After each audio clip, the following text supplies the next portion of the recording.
ನಮ ಸೂರ್ಯಾಯ ಚಂದ್ರಾಯ ಮಂಗಳಾಯ ಬುಧಾಯ ಚ ಗುರು ಶುಕ್ರ ಶನಿಭ್ಯಶ್ಚ ರಾಹುವೇ ಕೇತುವೆ ನಮೋ ನಮಃ.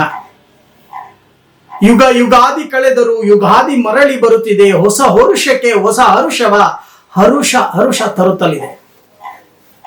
ಪ್ರತಿ ವರ್ಷದಂತೆ ಈ ವರ್ಷವೂ ಕೂಡ ಯುಗಾದಿ ಹಬ್ಬದ ಭವಿಷ್ಯವನ್ನ ನಾವು ನೋಡಿದಾಗ, ವರ್ಷ ಭವಿಷ್ಯವನ್ನ ನಾವು ನೋಡಿದಾಗ ಪ್ರಕೃತಿಯ ಮೇಲೆ ಏನೆಲ್ಲ ಪರಿಣಾಮಗಳು ಬೀರುತ್ತೆ ವರ್ಷ ಪೂರ್ತಿ, ಈ ವಿಶ್ವಾವಸು ಸಂವತ್ಸರ ಹೇಗಿರುತ್ತೆ, ಈ ವಿಶ್ವಾವಸು ಸಂವತ್ಸರದಲ್ಲಿ ಏನೆಲ್ಲ ಅವಘಡಗಳು ನಡೆಯುತ್ತೆ, ಏನೆಲ್ಲ ಅನುಕೂಲಗಳು ನಡೆಯುತ್ತೆ, ನಮ್ಮ ಭರತಖಂಡಕ್ಕೆ ಶತ್ರುಬಾಧೆ ಅಂತಕ್ಕಂಥದ್ದು ಇದೆಯಾ, ದೊಡ್ಡ ದೊಡ್ಡ ಘಟಾನುಘಟಿಗಳು ಏನೆಲ್ಲ ಹಾಕ್ತಾರೆ, ಅಹಂ ಅಂತಕ್ಕಂಥದ್ದನ್ನ ಅಧಿಕವಾಗಿ ಇಟ್ಕೊಂಡಿರ್ತಕ್ಕಂಥವರು ಏನಾಗ್ತಾರೆ, ಅರಿಷಡ್ ವರ್ಗಗಳು ಯಾವ ರೀತಿಯ ವ್ಯವಸ್ಥೆ ಆಗತ್ತೆ ಅನ್ನೋದನ್ನ ನಾವು ನೋಡಿದಾಗ ವಿಶ್ವಾವಸು ಸಂವತ್ಸರ ವರ್ಷ ಭವಿಷ್ಯವನ್ನ ನಾವು ನೋಡಿದಾಗ ಸಾರ್ವಜನಿಕ ಕ್ಷೇತ್ರದಲ್ಲಿ ಏನೆಲ್ಲ ಆಗತ್ತೆ ಇವೆಲ್ಲವನ್ನೂ ಕೂಡ ನಾವು ನೋಡಿದಾಗ ವಿಶ್ವಾವಸು ಸಂವತ್ಸರದ ಫಲವನ್ನ ನಾವು ನೋಡಿದಾಗ ಪಂಚಾಂಗ ಶ್ರವಣ ನೋಡಿ, ಇದಕ್ಕೆ ಹೆಸರು ವಿಶ್ವಾವಸು ಸಂವತ್ಸರದ ಪಂಚಾಂಗ ಶ್ರವಣ. ಯಾವ ಗ್ರಹಗಳು, ನವಗ್ರಹಗಳಲ್ಲಿ ಯಾವ ಗ್ರಹಗಳು ರಾಜರಾಗ್ತಾರೆ, ಮಂತ್ರಿ ಆಗ್ತಾರೆ, ಜಲಾಧಿಪ ಯಾರಾಗ್ತಾರೆ, ಹೀಗೆ ಒಂದೊಂದು ಅಧಿಕಾರಕ್ಕೂ ಒಂದೊಂದು ಗ್ರಹಗಳನ್ನ ನಾವು ವಿಂಗಡಣೆಯನ್ನ ಮಾಡಿ ಭವಿಷ್ಯವನ್ನ ನಿರೂಪಣೆಯನ್ನ ಮಾಡತಕ್ಕಂತ ಒಂದು ಕೆಲಸವನ್ನ ನಾವು ಮಾಡ್ತೇವೆ. ಯಾಕೆಂದ್ರೆ ನಾವು ಜ್ಯೋತಿಷ್ಯರು, ಸಾರ್ವಜನಿಕರಿಗೋಸ್ಕರ ಜ್ಯೋತಿಷ್ಯದ ಬಗ್ಗೆ ತಲೆ ಕೆಡಿಸ್ಕೊಂಡು ಯಾವ ಗ್ರಹಗಳು ಏನೆಲ್ಲ ನಮಗೆ ಕೊಡ್ತಾರೆ ಅನ್ನೋದನ್ನ ನಾವು ನೋಡಿದಾಗ ಈ ವಿಶ್ವಾವಸು ಸಂವತ್ಸರದಲ್ಲಿ ರವಿ ರಾಜನಾದರೆ ನೋಡಿ, ಮುಖ್ಯವಾಗಿ ಮಂತ್ರಿ ಚಂದ್ರನಾಗ್ತಾನೆ, ಸೇನಾಧಿಪ ರವಿ ಯಾದರೆ ಸಸ್ಯಾಧಿಪ ಗುರು ಹಾಕ್ತಾರೆ, ಹಾಗೆ ಧಾನ್ಯಾಧಿಪ ಕುಜನಾಗ್ತಾರೆ, ಹರ್ಗ್ಯಾಧಿಪ ರವಿ ಆಗ್ತಾರೆ, ಮೇಘಾಧಿಪ ರವಿ, ರಸಾಧಿಪ ಶನಿ, ನಿರಸಾಧಿಪ ಬುಧ, ಪಶುನಾಯಕ ಯಮ. ಚೆನ್ನಾಗಿ ಅರ್ಥ ಮಾಡ್ಕೊಳ್ಳಿ. ರವಿ ರಾಜನಾಗ್ತಾನೆ. ರವಿ ಎಂದರೆ ಯಾರು? ಸೂರ್ಯ. ಆ ಸೂರ್ಯ ರಾಜನಾದಾಗ ಆತ್ಮಕಾರಕನಾಗಿರ್ತಕ್ಕಂಥ ಸೂರ್ಯ ಪ್ರತಿಯೊಬ್ಬರಿಗೂ ಕೂಡ ಅನುಕೂಲಗಳನ್ನ ಕೊಡ್ತಾನೆ. ಬಹಳಷ್ಟು ರೈತರು ಧೃತಿಗೆಡ್ತಕ್ಕಂಥದ್ದು ಬೇಡ, ಒಳ್ಳೆ ಮಳೆ ಅಂತಕ್ಕಂಥದ್ದಾಗತ್ತೆ, ಮಳೆ ಅಂತಕ್ಕಂಥದ್ದಾಗತ್ತೆ. ಕೃಷಿ ಚಟುವಟಿಕೆಯಲ್ಲಿ ಯಾರ್ಯಾರು ತೊಡಗಿದ್ದೀರೋ ಅಂತವರಿಗೆ ಬಹಳಷ್ಟು ಅನುಕೂಲಗಳಾಗತ್ತೆ. ನೀವು ಅಂದುಕೊಂಡೇ ಇರಲ್ಲ, ಒಳ್ಳೆಯ ಬೆಳೆ, ಒಳ್ಳೆಯ ಮಳೆ ಅಂತಕ್ಕಂಥದ್ದಾಗತ್ತೆ. ಗುರುಗಳೇ, ಒಳ್ಳೆ ಮಳೆ ಆಗತ್ತೆ, ಹಾಗಾದ್ರೆ ಈ ವರ್ಷ ನಾವು ಮಾಡಿರ್ತಕ್ಕಂಥ ಸಾಲುಗಳೆಲ್ಲ ತೀರ್ಬಿಡುತ್ತ ಅಂತ ರೈತರು. ಯಾಕೆಂದ್ರೆ ನಮ್ಮ ದೇಶದ ಬೆನ್ನೆಲುಬು ರೈತರು.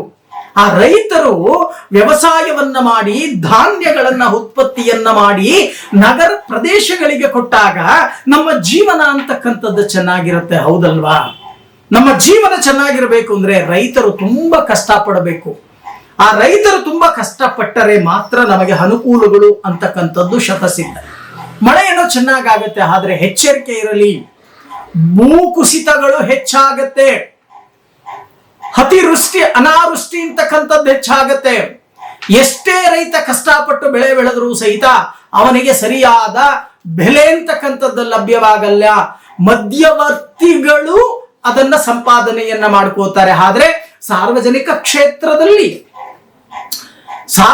ಕ್ಷೇತ್ರದಲ್ಲಿ ಬೆಲೆ ದುಬಾರಿ ಆಗ್ತಕ್ಕಂಥದ್ದು ಕಂಡು ಬರುತ್ತೆ. ಯಾವ್ಯಾವುದು ಬೆಲೆ ದುಬಾರಿ ಆಗತ್ತೆ ಅಂತಕ್ಕಂಥದ್ದನ್ನ ನಾವು ನೋಡಿದಾಗ ತೆಂಗು ಬೆಳೆಗಾರರು ಈಗಾಗಲೇ ಬಹಳಷ್ಟು ಬೆಲೆಯನ್ನು ನೋಡ್ತಾ ಇದ್ದೀರಾ, ಮತ್ತಷ್ಟು ಬೆಲೆ ಅಂತಕ್ಕಂಥದ್ದು ಹೆಚ್ಚಾಗತ್ತೆ. ಭತ್ತದ ಬೆಳೆಗಾರರಿಗೆ ಒಳ್ಳೆಯ ಒಂದು ಬೆಲೆ ಅಂತಕ್ಕಂಥದ್ದು ಅಧಿಕವಾಗುತ್ತೆ. ಭತ್ತದ ಬೆಲೆ ಅಂದ್ರೆ ಅಕ್ಕಿ. ಇನ್ನ ಬೇಳೆಕಾಳುಗಳೆಲ್ಲವೂ ಕೂಡ ಅಧಿಕವಾಗುತ್ತೆ. ಇನ್ನ ದ್ರವ್ಯ ರೂಪದ ವಸ್ತುಗಳು, ಎಣ್ಣೆ, ತುಪ್ಪ, ಹಾಲು, ಮೊಸರು ಇವೆಲ್ಲವೂ ಕೂಡ ಅಧಿಕವಾಗುತ್ತೆ ರೇಟು. ಎಚ್ಚರಿಕೆಯಿಂದ ವಿಶ್ವಾವಸು ಸಂವತ್ಸರವನ್ನ ಕಳಿತಕ್ಕಂತ ಕೆಲಸವನ್ನ ಮಾಡಿ, ಇಲ್ಲ ಅಂದ್ರೆ ನಾನಾ ರೀತಿಯ ಬೆಲೆಗಳನ್ನ ತತ್ತರಿಸಬೇಕಾಗತ್ತೆ, ಬೆಲೆಯನ್ನ ತರಬೇಕಾಗತ್ತೆ. ಆದರೆ ವ್ಯಾಧಿಗಳ ವಿಚಾರಕ್ಕೆ ಬಂದಾಗ ನೀವು ಕುಡಿತಕ್ಕಂತ ನೀರಿನಿಂದಾನೇ ಹೊಸ ಹೊಸ ವ್ಯಾಧಿಗಳು ಉತ್ಪತ್ತಿಯಾಗತ್ತೆ. ಔಷಧಿ ಇಲ್ಲದ ರೋಗಗಳು ಕೂಡ ಬರ್ತಕ್ಕಂಥ ಸಾಧ್ಯತೆ ಇದೆ. ಎಚ್ಚರಿಕೆಯನ್ನ ವಹಿಸ್ತಕ್ಕಂಥ ಕೆಲಸವನ್ನ ಮಾಡಿ. ಸಕಾಲಕ್ಕೆ ಅನ್ನ, ಆಹಾರ, ನಿದ್ರಾದಿಗಳನ್ನ ಸರಿಯಾಗಿ ನಿಮ್ಮ ಬಾಡಿಯಲ್ಲಿ ಶರೀರದಲ್ಲಿ ಉಷ್ಣಾಂಶ, ಶೀತಾಂಶ, ಸಮತೋಲನವನ್ನ ಕಾಪಾಡ್ಕೊಳ್ತಕ್ಕಂಥ ಒಂದು ಕೆಲಸವನ್ನ ಮಾಡತಕ್ಕಂಥ ಕೆಲಸವನ್ನ ಮಾಡಿ. ಇಲ್ಲ ಅಂದ್ರೆ ನಾನಾ ರೀತಿಯ ಸಮಸ್ಯೆ ಅಂತಕ್ಕಂಥದ್ದನ್ನ ಈ ವರ್ಷ ನೀವು ಅನುಭವಿಸಬೇಕಾಗತ್ತೆ. ಇನ್ನ ಮೀನ ರಾಶಿಯಲ್ಲಿ ಶನಿ, ಚೆನ್ನಾಗಿ ಅರ್ಥ ಮಾಡ್ಕೊಳ್ಳಿ. ಈ ಮೀನ ರಾಶಿಯಲ್ಲಿ ಶನಿ ಸಂಚಾರವನ್ನ ಮಾಡಬೇಕಾದ್ರೆ ಮೀನ ರಾಶಿಗೆ ಅಧಿಪತಿ ಗುರು. ಯಾರು ಕಪಟ ಗುರುಗಳಿದ್ದಾರೋ ಅವರ ಬಂಡವಾಳ ಎಲ್ಲ ಈಚೆಗೆ ಬಂದ್ಬಿಡತ್ತೆ. ಬಹಳಷ್ಟು ಜನ ಖಾದಿಯನ್ನ ಹಾಕೊಂಡಿದ್ದಾರೆ. ಖಾದಿಗೆ ನಾನು ಕೂಡ ಗೌರವವನ್ನ ಕೊಡ್ತೇನೆ. ಖಂಡಿತವಾಗಿ ಒಂದು ಗುರು ಅಂತ ಅಂದ್ರೆ ಗುರು ಬ್ರಹ್ಮ, ಗುರು ವಿಷ್ಣು, ಗುರುದೇವೋ ಮಹೇಶ್ವರ, ಗುರು ಸಾಕ್ಷಾತ್ ಪರಬ್ರಹ್ಮ, ತಸ್ಮೈ ಶ್ರೀ ಗುರವೇ ನಮಃ. ಒಬ್ಬ ಗುರುವನ್ನ ನಾವು ತ್ರಿಮೂರ್ತಿಗಳಿಗೆ ಹೋಲಿಸ್ತೀವಿ. ಲಘು, ಲಯ, ಕರ್ತ.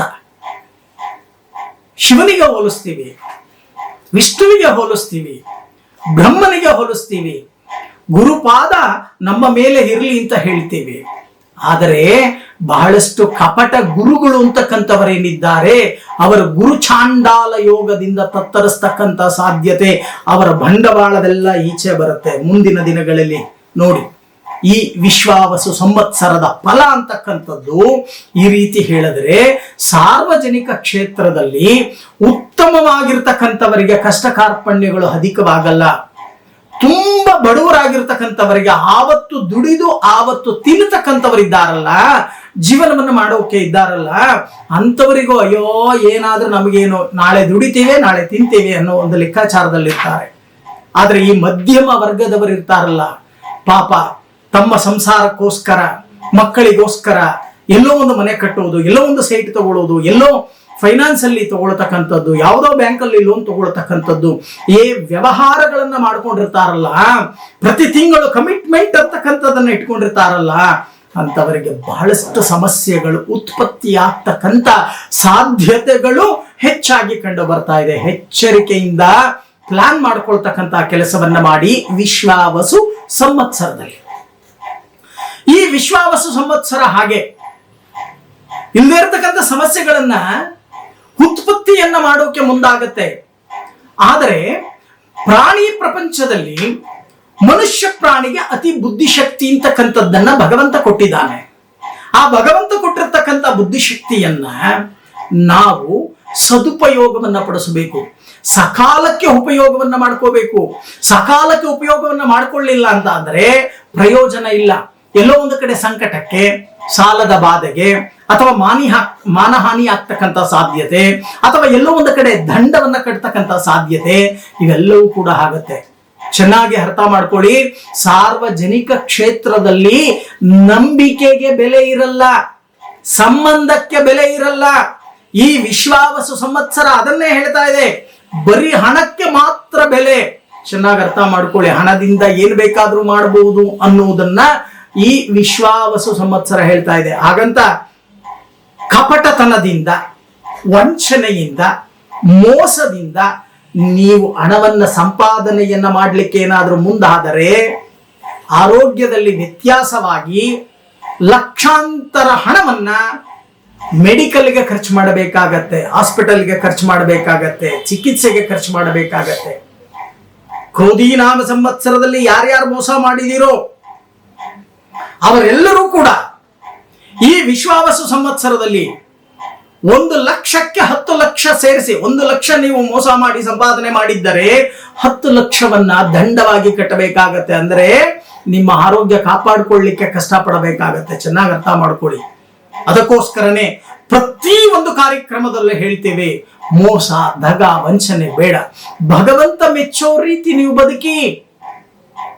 ಈ ವಿಶ್ವಾವಸು ಸಂವತ್ಸರದಲ್ಲಾದರೂ ರೂಢಿಸ್ಕೊಳ್ತಕ್ಕಂಥ ಕೆಲಸವನ್ನ ಮಾಡಿ. ಯಾಕೆ ಮೋಸ, ದಗ, ವಂಚನೆ, ಕಪಟತನ, ಇನ್ನೊಬ್ಬರಿಗೆ ಮೋಸ ಮಾಡ್ತಕ್ಕಂಥದ್ದು ಯಾಕೆ? ಇವೆಲ್ಲವೂ ಯಾಕೆ? ಯಾವ ಪುರುಷಾರ್ಥಕ್ಕೆ? ಮೊದಲು ಬರಬೇಕಾದ್ರೆ ನಾವ್ ಏನ್ ತಗೊಂಡು ಬಂದಿದೀವಿ ಅಂತಕ್ಕಂಥದ್ದನ್ನ ಯೋಚನೆಯನ್ನ ಮಾಡಿ. ಹೋಗ್ಬೇಕಾದ್ರೆ ಏನಾದ್ರೂ ತಗೊಂಡು ಹೋಗ್ತೀರಾ? ಇಲ್ವಲ್ಲ. ಬರಬೇಕಾದರೆ ಬರುವಾಗ ಬೆತ್ತಲೆ, ಹೋಗುವಾಗ ಬೆತ್ತಲೆ, ಮಧ್ಯದಲ್ಲಿ ಪೂರ್ಣ ಕತ್ತಲೆ. ಈ ಕತ್ತಲಲ್ಲಿ ನಾವು ಬೆಳಕನ್ನ ಹುಡುಕಬೇಕು, ಭಗವಂತ ಮೆಚ್ಚೋ ರೀತಿ ಜೀವನವನ್ನ ನಡೆಸಬೇಕು. ಅದಕ್ಕೆ ಭಗವದ್ಗೀತೆಯಲ್ಲಿ ಶ್ರೀಕೃಷ್ಣ ಪರಮಾತ್ಮ ಹೇಳ್ತಕ್ಕಂಥದ್ದು, ಕರ್ಮಣ್ಯೇ ವಾದಿಕಾರಸ್ಯ ಮಹಾಫಲೇಶು ಕದಾಶನಃ. ಈ ವಿಶ್ವಾವಸು ಸಂವತ್ಸರದಲ್ಲಿ ಯಾರ್ಯಾರು ನ್ಯಾಯವಾಗಿ ಬದುಕಲಿಕ್ಕೆ ಪ್ರಯತ್ನವನ್ನ ಪಡ್ತೀರೋ ಅವರಿಗೆ ಅನುಕೂಲಗಳು ಕಟ್ಟಿಟ್ಟ ಬುತ್ತಿ. ಚೆನ್ನಾಗಿ ಅರ್ಥ ಮಾಡ್ಕೊಳ್ಳಿ. ಅಯ್ಯೋ ಗುರುಗಳೇ, ನೀವು ಹೇಳ್ತೀರಾ, ಏನೋ ವರ್ಷ ಭವಿಷ್ಯ ಹೇಳ್ತಾ ಇದ್ದೀರಾ, ಏನೋ ಹೇಳ್ಬಿಡ್ತೀರಾ ನೀವು ಬಾಯಿಗೆ ಬಂದಿದ್ದನ್ನ.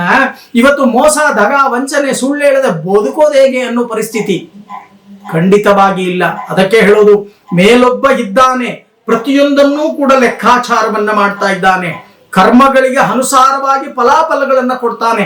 ಅದಕ್ಕೋಸ್ಕರನೇ ಈ ವಿಶ್ವಾವಸು ಸಂವತ್ಸರ ಅಂತಕ್ಕಂಥದ್ದೇನಿದೆಯೋ, ಈ ವಿಶ್ವಾವಸು ಸಂವತ್ಸರದಲ್ಲಿ ಜಾಗ್ರತೆಯಿಂದ ಹೆಜ್ಜೆ ಹಾಕಿ, ಆರೋಗ್ಯದ ಕಡೆ ಗಮನವನ್ನ ಹರಿಸಿ, ಅಧಿಕ ಸಾಲಗಳನ್ನ ಮಾಡ್ಕೊಳ್ಳಿಕ್ಕೆ ಹೋಗಬೇಡಿ.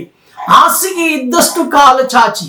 ನಿಮ್ಮ ಲೆಕ್ಕಾಚಾರ ಈ ವಿಶ್ವಾವಸು ಸಂವತ್ಸರದಲ್ಲಿ ಸಾಲ ಮಾಡಿಯಾದರೂ ತುಪ್ಪ ತಿನ್ನು ಅನ್ನೋ ಲೆಕ್ಕಾಚಾರಕ್ಕೆ ಬಂದು ಬಿಡ್ತೀರ. ಅಯ್ಯೋ ಸಾಲ ತಾನೇ ನೋಡ್ಕೊಳ್ಳೋಣ ನಾಳೆ ಅಂದ್ರೆ ನಿಮಗೆ ಈಗ ಅರ್ಥ ಆಗಲ್ಲ ಸಾಲ ಮಾಡ್ತಕ್ಕಂಥದ್ದು. ಈಗ ಸಾಲದ ಬಾಧೆಗೆ ಸಿಕ್ಕಾಕೊಳ್ತಕ್ಕಂಥದ್ದು ಸುಲಭ. ಆದರೆ ಸಾಲಿಗನು ಬಂದಾಗ ಕಿಬ್ಬದಿಯ ಕೀಳು ಮುರಿದಂತೆ ಸರ್ವಜ್ಞ. ಚೆನ್ನಾಗಿ ಅರ್ಥ ಮಾಡ್ಕೊಳ್ಳಿ. ಅವತ್ತು ಧರ್ಮ ಸಂಕಟಕ್ಕೆ ಸಿಕ್ಕಾಕೊಂಡು ಒದ್ದಾಡತಕ್ಕಂಥ ಸಾಧ್ಯತೆ ಹೆಚ್ಚಾಗಿ ಕಂಡು ಬರುತ್ತೆ. ಯೋಚನೆಯನ್ನ ಮಾಡಿ. ಈ ಮಾತು ಈ ವಿಶ್ವಾವಸು ಸಂವತ್ಸರದಲ್ಲಿ ಸಂಪೂರ್ಣವಾಗಿ ನಿಮ್ಮ ಜೀವನದಲ್ಲಿ ಅರ್ಥವಾಗ್ತಕ್ಕಂಥ ಮಾತನ್ನ ನಾನು ನಿಮಗೆ ಹೇಳಿದ್ದೀನಿ ಅಂತ ನಾನು ಹೆಮ್ಮೆಯಿಂದ ಹೇಳ್ಕೊಳ್ಳೋಕೆ ಇಷ್ಟಪಡ್ತೀನಿ. ಇಂಥ ಒಂದು ವಿಶ್ವಾವಸು ಸಂವತ್ಸರ ನಮಗೆ ಅನುಕೂಲಗಳನ್ನ ತರಬೇಕು ಅಂದ್ರೆ ನಾವೇನು ಮಾಡಬೇಕು? ದೇವರನ್ನ ನಂಬ್ರಿ, ಮನುಷ್ಯನ ನಂಬೇಡಿ. ದೇವರನ್ನು ನಂಬಿ ಕೆಟ್ಟವರಿಲ್ಲ. ದೈವಶಕ್ತಿಯನ್ನ ನಂಬಿ. ನಿಮ್ಮ ದೇವರು ಯಾವುದೇ ಆಗಲಿ ದೈವಶಕ್ತಿಯನ್ನ ನಂಬಿ, ಮನುಷ್ಯನ ನಂಬೇಡಿ. ಮನುಷ್ಯ ಬಹಳಷ್ಟು ಮೋಸ, ದಗ, ವಂಚನೆ ಅಂತಕ್ಕಂಥದ್ದಿದೆ. ಹಾಗಾದ್ರೆ ಗುರುಗಳೇ, ನಂಬಿಕೆ ಜೀವನವೇ ಇಲ್ವಾ? ವಿಶ್ವಾವಸು ಸಂವತ್ಸರದಲ್ಲಿ ಇದೆ. ಕೆಲವರಿಗೆ ಮಾತ್ರ ನಂಬಿಕೆ ಜೀವನ, ಎಲ್ಲರಿಗೂ ಕೂಡ ಇರಲ್ಲ. ಯಾಕೆಂದ್ರೆ ಇದು ವಿಶ್ವಾವಸು ಸಂವತ್ಸರ. ವಿಶ್ವಾವಸು ಸಂವತ್ಸರದಲ್ಲಿ ಬಹಳಷ್ಟು ಭೂಕಂಪಗಳಾಗ್ತಕ್ಕಂಥ ಸಾಧ್ಯತೆಗಳಿದೆ. ಅತಿಯಾದ ಮಳೆ, ಹುಚ್ಚು ಮಳೆ ಅಂತಕ್ಕಂಥದ್ದು, ಹೆಚ್ಚು ಮಳೆ ಅಂತಕ್ಕಂಥದ್ದು ಬರುತ್ತೆ. ಇದಕ್ಕೆ ನೀವು ತಯಾರಿಯನ್ನ ನಡೆಸ್ಕೊಳ್ಳಿ. ನಿಮ್ಮ ನಗರದಲ್ಲಿ ಇರತಕ್ಕಂಥ ತೊಂದರೆ, ತಾಪತ್ರಯಗಳನ್ನ ನಿವಾರಣೆಯನ್ನ ಮಾಡ್ಕೊಳ್ತಕ್ಕಂಥ ಕೆಲಸವನ್ನ ಮಾಡಿ, ನಗರಗಳ ಸ್ವಚ್ಛತೆಯನ್ನ ಕಾಪಾಡಿ. ಇಲ್ಲ ಅಂತ ಅಂದ್ರೆ ಈ ಒಂದು ಅತಿವೃಷ್ಟಿ ಅನಾವೃಷ್ಟಿಯಿಂದ ರೋಗ ರುಜಿನಗಳಿಗೆ ನೀವು ತುತ್ತಾಗಬೇಕಾಗತ್ತೆ. ಲೆಕ್ಕಾಚಾರವನ್ನ ಮಾಡ್ಕೊಳ್ಳಿ. ಅಕಾಲ ಮರಣ ಅಂತಕ್ಕಂಥದ್ದು ಅಧಿಕವಾಗುತ್ತೆ ಎಲ್ಲಿ? ಈ ವಿಶ್ವಾವಸು ಸಂವತ್ಸರದಲ್ಲಿ. ಅದಕ್ಕೋಸ್ಕರನೇ ಪ್ರತಿ ಸೋಮವಾರ ನಿಮ್ಮ ಕೈಯಲ್ಲಿ ಆಗಿರ್ತಕ್ಕಂಥ ಸೇವೆ, ಶಿವಾಲಯಕ್ಕೆ ಹೋಗ್ತಕ್ಕಂಥ ಸೇವೆಯನ್ನ ಮಾಡಿ, ಬಿಲ್ವಾರ್ಚನೆಯನ್ನ ಮಾಡಿ, ಶಿವಪ್ಪ ಕಾಪಾಡಪ್ಪ ಅಂತ ಹೇಳಿ ಪ್ರಾರ್ಥನೆ ಮಾಡಿ. ಮುಕ್ತಿದಾಯಕನಾಗಿರ್ತಕ್ಕಂಥ ಪರಮೇಶ್ವರ ಅವನು ನಮಗೆ ಆಶೀರ್ವಾದವನ್ನ ಮಾಡಿದರೆ ಮುಕ್ತಿ ಅಂತಕ್ಕಂಥದ್ದು ಲಭ್ಯವಾಗತ್ತೆ ಅನ್ನೋದು ನಮ್ಮ ಜ್ಯೋತಿಷ್ಯ ಶಾಸ್ತ್ರದಲ್ಲಿ ಬರ್ತಕ್ಕಂಥ ಸಾರಾಂಶ. ಅದು ವಿಷ್ಣು ಆಗಲಿ, ಶಕ್ತಿ ದೇವತೆಯಾಗಲಿ, ಹನುಮಂತನಾಗಲಿ, ನವಗ್ರಹಗಳಾಗಲಿ, ಶಿವನಾಗಲಿ, ಯಾರೇ ಆದರೂ ಸಹಿತ ದೈವ ಶಕ್ತಿಯ ಮೇಲೆ ನಂಬಿಕೆಯನ್ನ ಇಟ್ಟು ಈ 365 ದಿನಗಳ ಕಾಲ ಈ ಒಂದು ವಿಶ್ವಾವಸು ಸಂವತ್ಸರ ಜೀವನವನ್ನ ಮಾಡ್ತಕ್ಕಂಥ ಕೆಲಸವನ್ನ ಮಾಡಿ. ಯಾರೂ ಕೂಡ ಶಾಶ್ವತವಾಗಿ ಇರಲ್ಲ ಇಲ್ಲಿ. ಯಾರೂ ಕೂಡ ಇಲ್ಲಿ ಶಾಶ್ವತವಾಗಿ ಗೂಟ ಒಡ್ಕೊಂಡು ಇರಲಿಕ್ಕೆ ಸಾಧ್ಯ ಇಲ್ಲ. ಭಗವದಾಜ್ಞೆಯ ನಾವು ಬಂದಿದ್ದೇವೆ, ಜ್ಞಾಪಕ ಇರಲಿ. ನೀರಿನ ಮೇಲಿನ ಗುಳ್ಳೆಯ ರೀತಿ ನಮ್ಮ ಜೀವನ. ಯಾವಾಗ ಕರೆದರೂ ಕೂಡ ನಾವು ಎಲ್ಲವನ್ನು ಕೂಡ ಬಿಟ್ಟು ಹೋಗಲೇಬೇಕು. ಅದಕ್ಕೆ ಈ ವಿಶ್ವಾವಸು ಸಂವತ್ಸರ ಅಂತಕ್ಕಂಥದ್ದು ನಮಗೆ ಈ ತಿಂಗಳಲ್ಲಿ ಆಗಮನ ಆಗಿದೆ. ಈ ವಿಶ್ವಾವಸು ಸಂವತ್ಸರದಲ್ಲಿ 12 ರಾಶಿಗಳಿಗೆ ಯಾವ ರೀತಿ ಇರುತ್ತೆ, ಈ ವಿಶ್ವಾವಸು ಸಂವತ್ಸರ ವರ್ಷ ಭವಿಷ್ಯ ಹೇಗಿರುತ್ತೆ ಇದನ್ನ ನೋಡೋಣ. ಇನ್ನು ಕನ್ಯಾ ರಾಶಿ, ಈ ಕನ್ಯಾ ರಾಶಿಯವರಿಗೆ ಈ ವಿಶ್ವಾವಸು ಸಂವತ್ಸರ ಹೇಗಿದೆ? ಗುರುವು ವೃಷಭ ಮತ್ತು ಕಟಕ ರಾಶಿಯಲ್ಲಿ ಗುರು ಸಂಚಾರ ಮಾಡತಕ್ಕಂತ ಸಮಯದಲ್ಲಿ ಶುಭ ಫಲದಾಯಕನಾಗಿದ್ದು ವ್ಯಾಪಾರ, ವ್ಯವಹಾರ ಬಹಳಷ್ಟು ಅನುಕೂಲದ ರೀತಿಯಲ್ಲಿ ನಡೀತಕ್ಕಂಥದ್ದು, ಧನಲಾಭ, ಕುಟುಂಬದಲ್ಲಿ ಸುಖಕರವಾದ ಒಂದು ವಾತಾವರಣವೂ ಕೂಡ ಉಂಟಾಗತ್ತೆ, ಬಂಧು ಮಿತ್ರರ ಸಹಾಯ, ಪುಣ್ಯಕ್ಷೇತ್ರ ದರ್ಶನ ಮಾಡ್ತಕ್ಕಂಥ ಒಂದು ಶುಭ ಯೋಗ, ಕೃಷಿಯಲ್ಲಿ ಉತ್ತಮ ಬೆಳೆಗಳನ್ನು ತಗೊಳ್ತಕ್ಕಂಥ ಸಾಧ್ಯತೆ, ಮತ್ತೆ ಶುಭ ಕಾರ್ಯಗಳು ನಡೆಯುವಿಕೆ, ಸಾರ್ವಜನಿಕ ಕ್ಷೇತ್ರದಲ್ಲಿ ಗೌರವ ಪ್ರಾಪ್ತಿ ಮೊದಲಾದ ಶುಭ ಫಲಗಳು ಅಂತಕ್ಕಂಥದ್ದು ಉಂಟಾಗತ್ತೆ.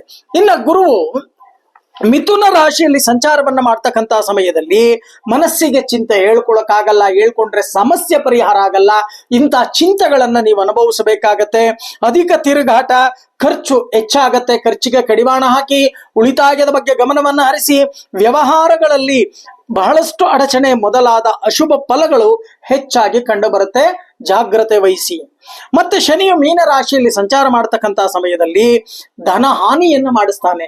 ಎಲ್ಲೋ ಕೂಡಿಟ್ಟಿರ್ತಕ್ಕಂಥದ್ದು, ಎಲ್ಲ ಫಿಕ್ಸೆಡ್ ಡೆಪಾಸಿಟ್ ಹಾಕಿರ್ತಕ್ಕಂಥದ್ದು ಖಾಲಿ ಆಗ್ಬಿಡ್ತಕ್ಕಂಥದ್ದು, ಉಳಿತಾಯ ಮಾಡಿರ್ತಕ್ಕಂಥದ್ದು ಖಾಲಿ ಆಗ್ತಕ್ಕಂಥ ಸಾಧ್ಯತೆಗಳು, ಅನಾರೋಗ್ಯ ಪೀಡಿತರಾಗ್ತಕ್ಕಂಥದ್ದು, ಪರಸ್ಥಳ ವಾಸ, ಮನಸ್ಸಿಗೆ ಬೇಸರವಾಗ್ತಕ್ಕಂಥದ್ದು ಕೂಡ ಕಂಡು ಬರುತ್ತೆ. ಸರ್ಕಾರಿ ಕೆಲಸ ಕಾರ್ಯಗಳಲ್ಲಿ ಬಹಳಷ್ಟು ವಿಘ್ನಗಳು, ವಿರೋಧಿಗಳಿಂದ ಷಡ್ಯಂತ್ರಗಳು ರೂಪಿಸ್ತಕ್ಕಂಥ ಸಾಧ್ಯತೆಗಳಿದೆ, ಎಚ್ಚರಿಕೆ ವಹಿಸಿ. ನಾನಾ ರೀತಿಯ ಸಮಸ್ಯೆಗಳು, ಹೇಳ್ಕೊಳಕ್ಕಾಗಲ್ಲ, ಹೇಳ್ಕೊಂಡ್ರೆ ಸಮಸ್ಯೆ ಪರಿಹಾರ ಆಗಲ್ಲ. ಈ ವರ್ಷದಲ್ಲಿ ನೀವು ಪ್ರತಿನಿತ್ಯ ಮಾಡಬೇಕಾಗಿರ್ತಕ್ಕಂಥ ಒಂದು ಪರಿಹಾರ, ಗೋ ಪೂಜೆಯನ್ನ ಮಾಡಿ ಹಸು ಮತ್ತೆ ಕರುವಿಗೆ ಬೆಲ್ಲ ಬಾಳೆಹಣ್ಣನ್ನು ತಿನ್ನಿಸಿ ದೀರ್ಘದಾಂಡ ನಮಸ್ಕಾರವನ್ನ ಮಾಡ್ತಕ್ಕಂಥ ಕೆಲಸವನ್ನ ಮಾಡಿ.